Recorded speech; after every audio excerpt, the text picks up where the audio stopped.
Being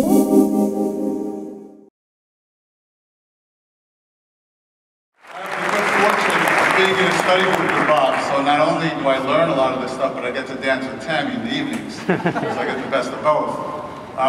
He hit it right on the money before. You know, no one dropped me off on top of that mountain. President's Council, been with Guardian 30 years, every accolade you can imagine. I'll tell you about my first coaching client. My first coaching client was in 1984. This particular person was in the business for a short time, left the business, went to work on Wall Street, came back into the business. 2 weeks before his wedding, his wife-to-be decides to have an affair with another man. He calls me up, he said, "Coach, what is life all about? The wedding's in 2 weeks." I said, "It's not how hard you get hit, but how many times you get hit and keep getting back up." Shortly thereafter, married for a short time, his wife goes into the hospital with anorexia nervosa. Anybody know that illness? 45 days in psychiatric ward, treatment. She comes out of the hospital, wasn't covered. Had a $27,000 hospital bill. At the time was making $14,000 a year. Calls me up, "Coach, when is it going to end? It's not how hard you get hit, but how many times you get hit and keep getting right back up." Shortly thereafter, during the time that she was at the psychiatric ward, he was too embarrassed because he had to go live at his mother's house, was too embarrassed to go home, went to the father-in-law, and the father-in-law said, "Sorry, it's on your dime." So in 1984, late 84, he was on welfare in a small town in New York called Mount Kisco, New York, figuring out how to pay a $27,000 hospital bill. Divorced short time thereafter, and during this affair, he almost went to prison because he hurt the man really bad. Shortly thereafter that, in 1986, met the girl of his dreams. He was divorced, met the girl of his dreams. Things were going pretty good along the way. In 1993, she was pregnant with their first child. He's in the hospital in a small town in New York called New Rochelle, New York, and the court got caught. And it's Thanksgiving, no doctors were around. She calls emergency, they said, "Well, the doctor will come in on Friday, because tomorrow's Thanksgiving, we'll do a DNC," which is a scraping.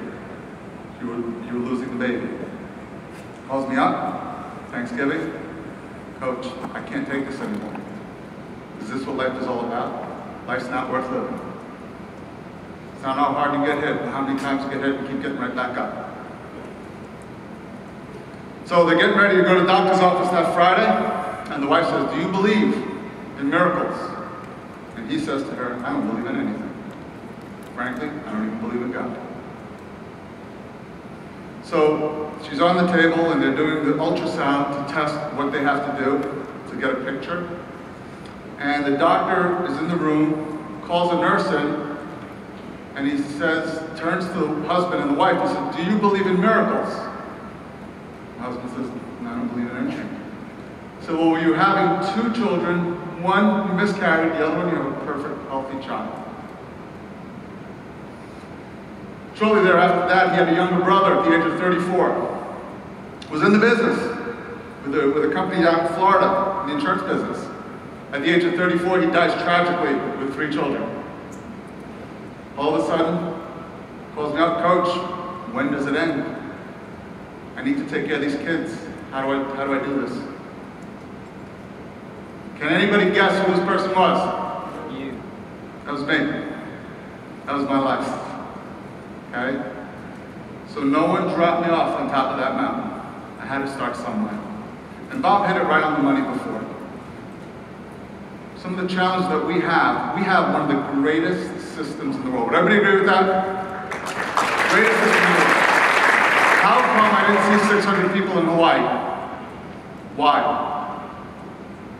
See, we always look for outside tools to change what's going on inside. Everything grows from the inside out. We all have an internal guidance system. We're all programmed a certain way for success or failure. If I can teach you how to reprogram, stuff like I'm a wealth advisor, I'm a financial planner, I do financial services, wealth management, they just don't care. Okay? What people care about is how you can solve their problem. So when somebody says, Nick, what do you do? I said, well, do you know how you have different advisors in your world, giving you different opinions, and it's up to you to siphon through all those opinions to make intelligent financial decisions. You become confused, you become paralyzed, you don't know what to do. Well, what I do is sit in the middle with you, stress testing the opinions of these advisors, verifying these opinions mathematically so that you can make intelligent choices over your lifetime. The benefit to you is you're going to have much more wealth. What do you think the next question is? How do you do it? So we know the what. I just gave you 1 week of coaching. You know the what. Do you know how? What I do is the benefit to you is. What is the how? LBS. Right? Great system. But when you can answer this next question, that's how you go from good to great. When you can answer this question. I have clients saying to me, Nick, I just need to be with you. I just need to know that you're my advisor. I don't even know what I bought. I don't care what I bought. I just know I need to be with you. It's the energy. You know why? Every day, including this morning, I wake up and I answer my why. And I say this. The purpose of my life is to be the best leader, teacher, and coach to my family, my friends, my clients. I will live a happy, healthy, spiritual life full of love, joy, gratitude, passion, and financial freedom. I will live my life to its fullest potential for myself and my family while leaving an imprint on the hearts and minds of those I touch so that I will leave a legacy long after I'm gone. That's why I do what I do.